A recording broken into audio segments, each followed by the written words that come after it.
they are lying to you. Higher CPM on today's market is actually a red flag, and what they're trying to overcompensate with this. Number one, sometimes companies will advertise higher compared to the market conditions CPM to compensate for the lower miles, or perhaps low performance of their dispatch team. Yes, you will hear, oh yeah, we are paying the best on the market, our offer is the highest. Okay, tell me more, you should say. How are you able to afford this? I tell you one of the tactics that you perhaps don't realize yet, or even some of you already have tried on your own skin. Okay, so let's say you accept the 80 cents a mile job, you go to the company, you successfully start working there. What happens next? Well, here's the deal.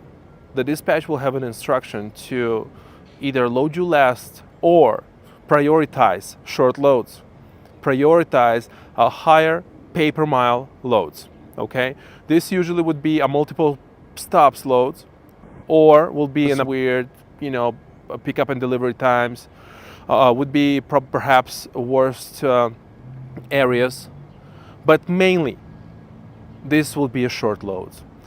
You will not have 3,000 average miles per week. You will have much less miles. And then let's get on a little simple math class and just put 2,000 miles a week times 80 cents. This is 1,600 before tax. Whether you're 1099 or W2, this is another topic. 1,600 for today's economy. What if you're a single breadwinner in the house? This is not enough. Okay, that's not gonna cut it. Even if you go and work for 65 cents a mile, but in a company that, have stability and keep you busy and running, you will earn much more, okay? And I'll tell you what, let's say on average, you do a 3,000 miles a week.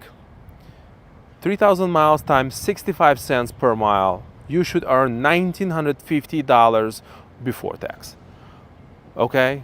So we have 16 against 1950. You're already $350 in the gap if you go for a higher CPM on the lower miles.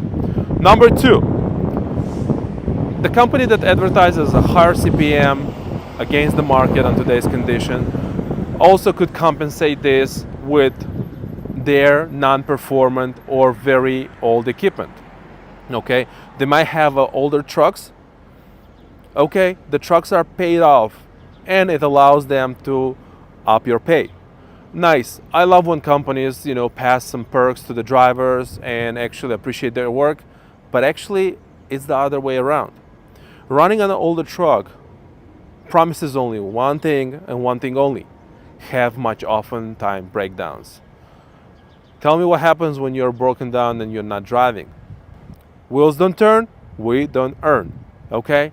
Running on older trucks will only promise you to have much often breakdowns on the street, and you will be just waiting on the side of the highway, all right?